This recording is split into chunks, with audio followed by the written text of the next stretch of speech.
मेरा प्यार भरा राधे राधे। इस वीडियो में सभी सनातनी बड़े ध्यान से सुनेंगे। इस वीडियो में हम चर्चा करेंगे देवशयनी एकादशी के विषय में। और हाँ, सबकी जो परेशानी है, प्रॉब्लम है कि लक्ष्मी घर में टिकती नहीं है, आती नहीं है, इसके संदर्भ में भी देवशयनी एकादशी के दिन हम क्या कर सकते हैं, ये मोस्ट इंपॉर्टेंट आपके लिए वीडियो होने वाला है। तो आप सबसे मेरा निवेदन है कि आप जो व्रत करते हैं वो भी, और जो व्रत नहीं भी करते हैं, वैसे करना चाहिए फर्स्ट ऑफ ऑल कि हम लोग व्रत करें।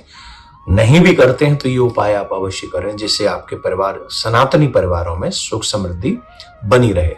तो ये बहुत आवश्यक एक वीडियो है। इस वीडियो को तो देवशयनी एकादशी, आषाढ़ मास की शुक्ल पक्ष की एकादशी को हे कृष्ण किस रूप से, किस नाम से जाना जाता है, क्या उसका फल है, कृपा करके हमको बताइए, ऐसा धर्मराज ने कहा। तो भगवान श्री कृष्ण ने कहा, हे धर्मराज, जो प्रश्न आप कर रहे हो यही प्रश्न एक बार देवर्षि नारद ने ब्रह्मा जी से किया था। और ब्रह्मा जी ने जो कथा सुनाई थी वो मैं तुमको सेम वही कथा सुनाता हूं। एक बार पूर्व में एक राजा हुआ जिनका नाम था मानधाता। उनके राज्य में अकाल पड़ गया था, बहुत तगड़ा। 3 साल तक बारिश ही नहीं हुई थी। तो अकाल पड़ गया। जब अकाल पड़ गया तो उन्होंने जाके, एक ऋषि थे अंगिरा, ब्रह्मा जी के पुत्र हैं, उनसे पूछा कि मेरे राज्य में क्या हुआ।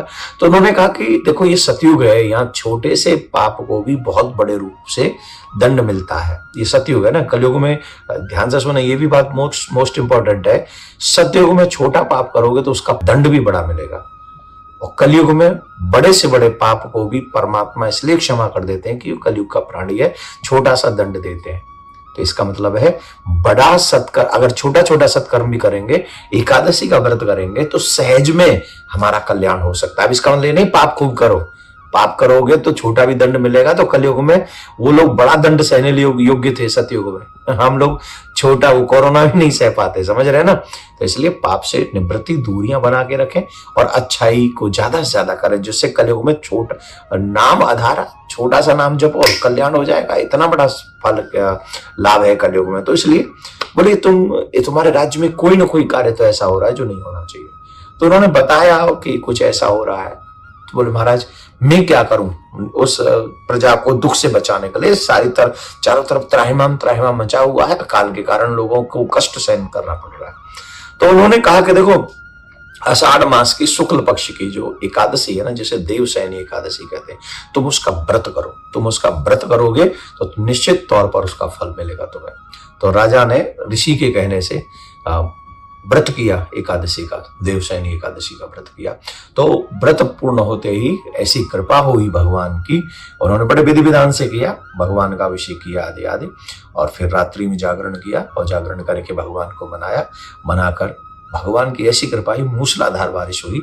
और राजा ने जिस उद्देश्य से कार्य किया था, तो वो कार्य क्या था, उद्देश्य क्या था? उद्देश्य ये था कि मेरे प्रजा का जो कष्ट है, अकाल के रूप में जो पड़ा हुआ है, जो भोजन इत्यादि की व्यवस्था नहीं हो पा रही, वो दूर हो जाए। तो बारिश हुई और वो सब दूर हो गया। इसका मतलब है, जो मैं उपाय बताने जा रहा हूं आपको, कि आपके घर में लक्ष्मी आए और टिके, उसका फल ये देख लो। ये कथा भी यही हमको बता रही है। तो ये कथा हो गई।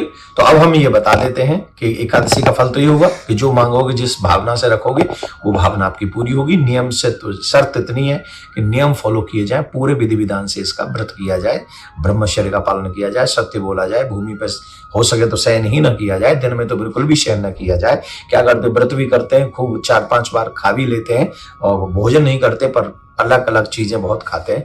तो ये थोड़ा सा व्रत का सा माहौल बनाकर रात्रि में हो सके तो जागरण करें, और उसके बाद भगवान का अभिषेक भी पहले करें स्नान के बाद। तो संकल्प लें कि हम व्रत करने वाले हैं, हम इस कार्य को करने वाले हैं। तो इस चीज को संकल्प करें, मेरा नाम यह है, मेरा गोत्र यह है, मैं देवशयनी एकादशी का व्रत कर रहा हूँ। तो देवशयनी एकादशी अपने आप में बहुत बड़ी है। इसे हरिशयनी एकादशी भी कहते हैं। भगवान नारायण 4 महीने के लिए विश्राम करने जा रहे हैं, जिसे चातुर्मास कहते हैं। साधु संत यात्रा भी बंद कर देते हैं इन दिनों में शुभ कार्य करना बंद कर देते हैं। और हाँ, एक बात है, यात्रा भी नहीं करनी चाहिए इन 4 महीनों में, लेकिन ये सारे तीर्थ जो है 4 महीने कहा के बस जाते हैं, बोले ब्रज में आकर बस जाते हैं। तो इन दिनों में ब्रज में वास करने का बहुत बड़ा, ब्रज की यात्रा करने का बहुत बड़ा लाभ होता है। तो श्रावण मास में आपको मालूम ही है, भगवान भोलेनाथ के पार्थिव शिवलिंग का निर्माण होने जा रहा है और शिव महापुराण की कथा होने जा रही है। समय मिले तो ब्रज की यात्रा कीजिएगा और अपने हाथों से पार्थिव शिवलिंग बनाइएगा। ये तो खैर मैंने एक मैसेज दे दिया। अब मैं आपको उपाय बताता हूं। पहले आप सुने ये उपाय जिससे आपके घर में लक्ष्मी ठहर जाए। तो लक्ष्मी कैसे ठहरेगी? तो आप एक कार्य कीजिएगा कि एकादशी का व्रत जब करें, ब्रह्म मुहूर्त में जब आप उठें, स्नान करें, स्नान के बाद में दक्षिण मुखी शंख लें और दक्षिण मुखी शंख में लेकर शंख से भगवान विष्णु का अभिषेक करें पंचामृत से अभिषेक करें।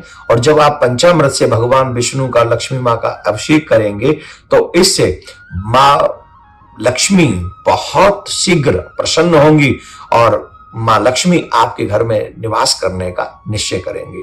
दूसरा और एक उपाय बताता हूं कि जब पूजन हो जाए, पूजन करके माँ लक्ष्मी का, नारायण भगवान का पूजन करके, मीन्स राधा कृष्ण का पूजन करके, मीन्स सीताराम जी का पूजन करके, समझ गए, उनका पूजन करके आप उन पर ₹1.25 या तो ₹1.25 तो मिलेगा नहीं तो ₹11 ले लें और चांदी का सिक्का हो तो चांदी का सिक्का ले लें और वो नारायण भगवान के ऊपर, लक्ष्मी जी के ऊपर, राधा कृष्ण जी के ऊपर, प्रिया कांजू के ऊपर ऐसे न्यौछावर करें और न्यौछावर करके वहीं रख दें।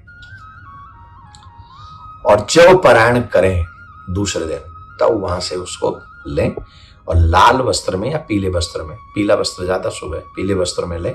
भगवान को पीला रंग ज्यादा पसंद है, नारायण भगवान को, तो पीले वस्त्र में बांध कर वो जो धन है वो पोटली ले और वो जहां आप धन रखते हैं, तिजोरी कहते हैं, खजाना कहते हैं, जो भी कहते हैं, वहां रख दे।